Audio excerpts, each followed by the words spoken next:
What is the creepiest missing person case you know about? The two Dutch girls who got lost in the jungle in Panama. Went for a day hike, didn't turn back and apparently got lost deep in the forest during the rainy season. Creepiest thing is that their phones were discovered in a backpack downriver, fully intact, along with a camera that had photos. Normal happy photos of them on the trail taken just an hour before their internal phone records showed they started trying to call 911, or equivalent, for help. And 90 other photos taken in the rainy darkness in the middle of the night, between 1 and 4 a.m., a week after they disappeared, methodically showing a cliff and some bushes, and some impromptu markers made of what little things they had brought with them. Fragments of their bodies, bones, and a boot with a foot still in it, were found a couple months later, but nobody really knows for sure how they died. Accident on the trail? Fell into the rapids. Murdered and then someone was playing with their phones. Dunno, this story creeped me out big time. My mom's friend's son has been missing since November, kid's 13 and has epilepsy, and his mom has been very shifty in her statements about it. It's just creepy to me, because this is someone I know, who is either dead or hidden. There's just no way the kid's been out in the wilderness living this entire time. This isn't hatchet. Holy shit, I did not expect so many people to see this. I commented it later down in the thread, but I'll add it here too. Don't witch hunt the kid's mom. Everyone in my city has been doing it since November, and in the scenario that she is innocent, she's probably haunted by this. Her own son is gone, and she's the prime suspect, and considering she is so obviously the prime suspect, don't you think the police would have found something out had she done it? I know everyone would like to believe they are Sherlock Holmes, but please, don't start a vigilante investigation, it won't help. Just put all efforts into finding him, not attacking his mother. The daughter of a friend of my mother went missing a few years ago. While they were looking for her, news crews interviewed a friend of hers from class, who was distraught. During the interview, he said he hoped she could be found, and they informed him that they had just found a piece of her body. At this, he went pale and had to walk away and sit down on the sidewalk. Some time later, it was discovered that he was the one who did it. Oh, this girl who was working alone got dragged out of gas station, all seen on camera. The footage was so bad they couldn't figure out who it was, so they put out a message in the paper with his coat description. Someone eventually says their janitor always wears that coat. They go to the guy's house and search non-stop over and over again. They find a single burned tooth in the backyard. It would have been inconclusive, but the girl had gone to a dentist conference and got a just on the market filling that only like 2 people in the world had, so they caught him at it. Holy moly, thanks for the upvotes. Just to add to the story, a girl caught a partial license plate as the guy drove past a park, but his car was registered under the wrong color, so they couldn't find the car. Yes, this was a Forensic Files episode, and the technology back in those days wasn't what is today.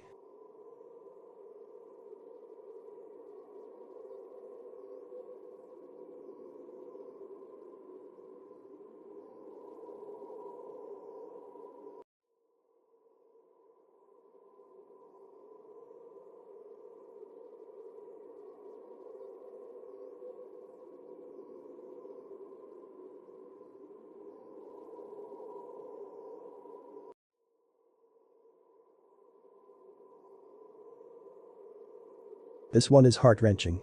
I was so absorbed in it when it was still going on, but it's been a while since I looked into it. Apparently Susan went missing, and her husband said he took his kids late night camping, leaving in the middle of the night and returning the next day.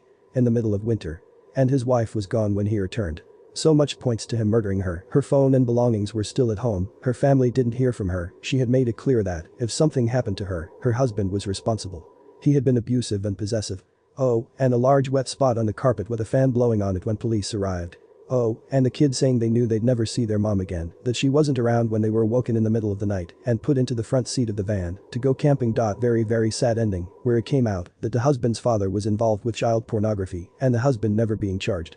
He moved the kids out of state eventually and exploded the house they were living in, with all 3 of them inside. As far as I remember, no closure on Susan being found, no body, no justice, no answers.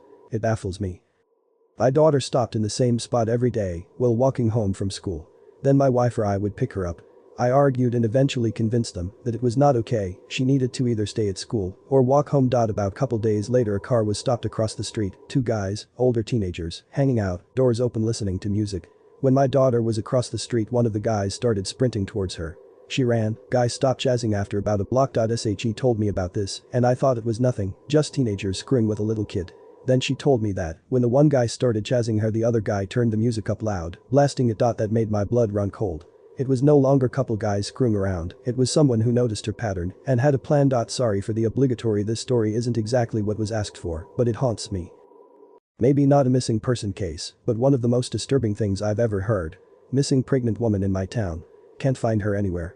She put up an ad on Craigslist for other pregnant women to hang out with and to get advice from. Only one person responded, and they became really great friends. They were friends for a couple months, and one day she just goes missing for about a week. Suddenly, someone sees a woman laying on the side of the road, guts pulled out and laid in a neat pile. So fresh there's still steam. Dental records prove it is the pregnant woman, but there's no baby to be seen anywhere.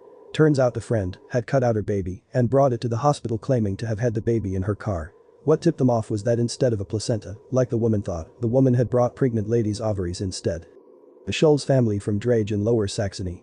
Husband Marco, 41 at the time, his wife Sylvia, 43 at the time, and their daughter Miriam, 12 at the time, went missing from their home in Drage on the 22nd July 2015, nowhere to be found. Marco's body was found a week later in the Elbe, a river. He had a concrete block attached to his legs with a rope. Sylvia and Miriam, though, remain unfound to this day.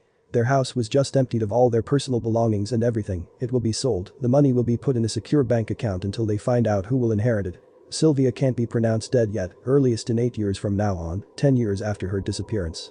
Miriam on the other hand can't be pronounced dead until she is 25, that is the law here in Germany. Many people believe that either the dad killed his wife, daughter, then himself. Others believe mother and daughter are alive. Who knows though, we may never know. My would-be aunt was abducted and presumably murdered when she was a young girl, 7-year-old. The primary suspect was Ted Bundy, who lived down the street and was 14 at the time. My grandmother wrote to him while he was on death row, and he wrote back denying responsibility.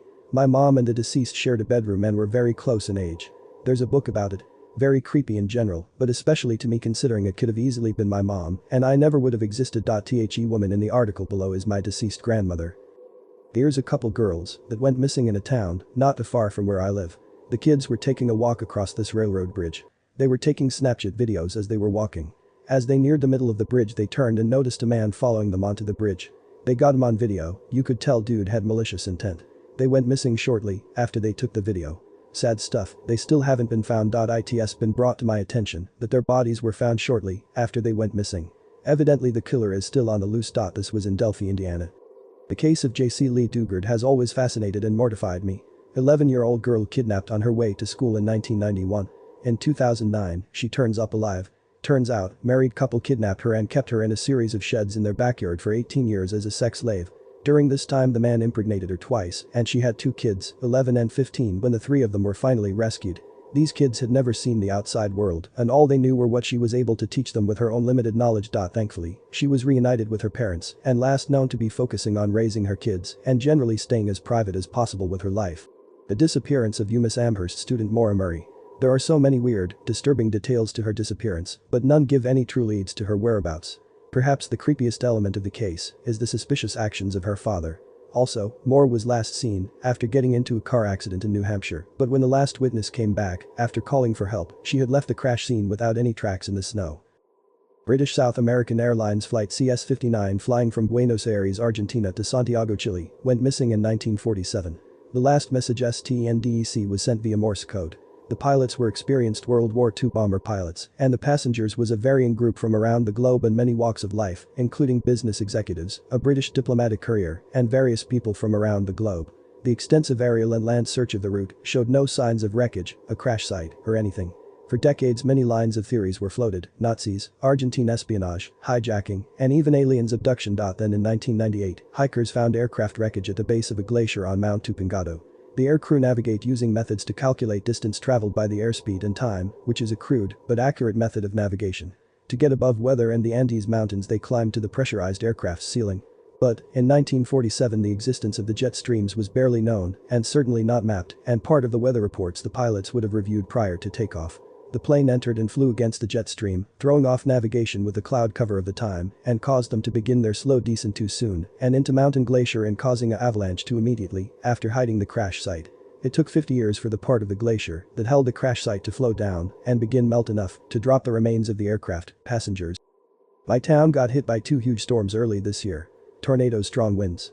A 2-year-old child was the only person reported missing after the storm. What makes it so weird is the parents, nor any family were able to provide a single picture of the child, no body has been found, and the birth certificate shows the kid should have actually been 3, not 2 like the parents claimed. There's 3 theories. 1. The child never existed, and the parents were just trying to capitalize on a tragic event with false documents. 2. The child actually died long before the storm, and it was used as a convenient excuse. Or 3. The child was swept away by the storm, and the parents are just that shitty to never have taken a photo of their son. Davina Chapman is from my hometown where she went missing. She was last seen at a bar one night and her fiancé reported that she never came home. They searched for days before the fiancé asked the police to search a certain area where her body was found. What happened? Her and her fiancé got in a fight at the bar and he was taking her home when she started yelling and freaking out in the truck from their fighting and he pulled over on the bridge they were on. They both got out and he smacked her around until tossing her off the bridge into the muddy swamp below. She was alive for a while after that because the police found a short trail where she tried to crawl. Apparently he hit her so hard in her face that an eye was bulging out almost completely. It's a really sad thing to think that Davina laid there for a long time, dying.